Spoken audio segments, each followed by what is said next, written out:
ಆಪತ್ತು ತಂದು ಕುಣಿಸಿ ಅವಮಾನಗೊಳಿಸಿ ಅತ್ಯಾಚಾರ ಮಾಡಿ ಹೋದ ಘಾತಕ ರುದ್ರ. ಈ ನಿನ್ನ ಮಗಳಿಗೆ ಆತ್ಮಹತ್ಯೆಗೆ ಕಾರಣಕರ್ತನಾದ ಚಾಂಡಲ ಯಾರು? ಕುಲಘಾತಕ ಯಾರು? ಹೇಳು. ಬೇರೆ ಯಾರು ಅಲ್ಲ ದನಿ, ನಿಮ್ಮ ಉದರದಲ್ಲಿ ಜನಿಸಿದ್ದ ನಿಮ್ಮ ಮಗ.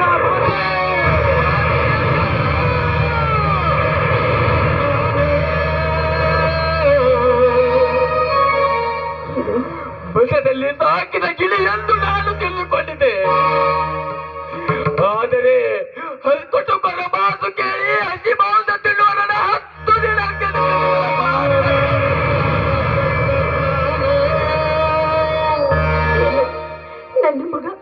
ನನ್ನ ಮಗ ಮಾತಿಶ ಎಂತ ಕೃತ್ಯ ಮಾಡಿದ್ನ? ಹೌದು, ನಿಮ್ಮ ಮಗ ಮಾಡಿದ್ದಾನೆ.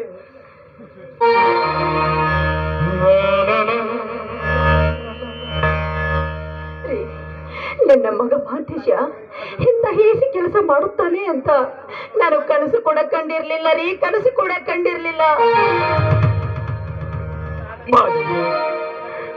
ನೀನು ಮೌನ ತಾಳಿದೆಯಲ್ಲೋ, ಮಧ್ಯದಲ್ಲಿ ಮಾತನಾಡಬೇಡ. ಮಾತಾಡೋ ರುದ್ರ, ಏನು ಮಾತಾಡಬೇಕಾಗಿದೆ? ಸರಿ, ಮೊದಲೊಂದು ಮಾತನಾಡುವವರ ಮುಂದೆ ನಾವು ಮೊದಲೇ ಮಾತನಾಡುವುದು ತಪ್ಪಾಗುತ್ತದೆ. ಮಕ್ಕಳನ್ನು ಕಳೆದುಕೊಂಡಲು ఎంత ಕಲಿಗೆ ಬಂತು. ನಿಂತು ನೋಡುವವರಿಗೆ ತಿಳಿಯಲಾರದು ರುದ್ರ, ನಿಂತು ನೋಡುವವರಿಗೆ ತಿಳಿಯಲಾರದು. ಮಗ ಮಾಡಿದ ಮಾನಹೀನ ಕೆಲಸಕ್ಕೆ ಮೆಚ್ಚುಕೊಳ್ಳುವಂತ ಮೂರ್ಖ ನಾನಲ್ಲ.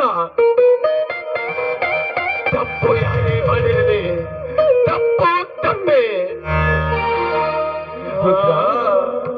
ಈಗ ನೀನು ಮಾತಿನ ಪೆಟ್ಟಿನಿಂದ ಹೊಡೆದಿರುತ್ತಾ ಇದೆಯಾ?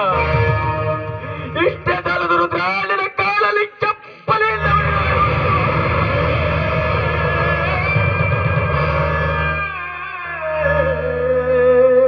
ರುದ್ರ. ಇಂಥ ಮಕ್ಕಳ ಹೆತ್ತದ್ದು ಎಂತವರ ಕರ್ಮ ರುದ್ರ. ಈಗ ನೀನೇನೇ ಮಾಡಿದರು ಕಳೆದುಕೊಂಡ ಮಗಳು ಬಾಳ ಮಗಳು ಮತ್ತೆ ಹೊರಳಿ ಬರಲಾರರು.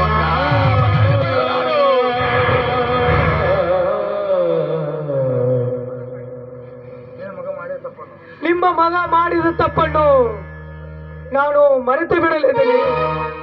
ಮರೆತು ಬಿಡು ಅಂತ ಹೇಳ್ತಾ ಇಲ್ಲ ರುದ್ರ. ಎಚ್ಚರ ತಪ್ಪಿ ಮಾಡಿದ ನನ್ನ ಮಗಳಿಗೆ ಶಿಕ್ಷೆ ಕೊಡುವುದಕ್ಕೆ ಅದು ನನಗೆ ಬಿಟ್ಟು ಕೊಡು. 16 ಜನರಿಗೆ ನ್ಯಾಯ ಹೇಳಿದ ನಾನು ನನ್ನ ಹೆತ್ತ ಮಗನನ್ನು ನಾನು ಶಿಕ್ಷೆ ಕೊಡದೆ ಹೋದ್ರೆ ಆ ಶಿವನು ಸಹ ನನ್ನನ್ನು ಮೆಚ್ಚಲಾರನು.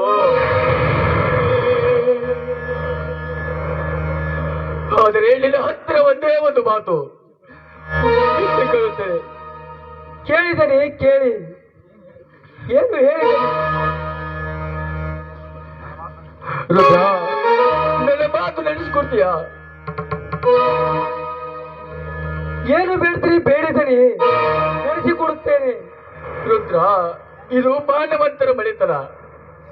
ಸುತ್ತು 40 ಹಳ್ಳಿಗಳಿಗೆ ನ್ಯಾಯ ಹೇಳಿದ ನ್ಯಾಯವಂತರ ಮನೆತನವಿದು. ಈ ನಿನ್ನ ಮಗಳ ಆತ್ಮಹತ್ಯೆಗೆ ನನ್ನ ಮಗನೇ ಕಾರಣ ಅಂತ ಯಾರಿಗೂ ಗೊತ್ತಾಗಬಾರ್ದು.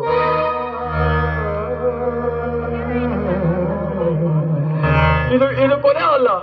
ಆತ್ಮಹತ್ಯೆ ಮಾಡಿ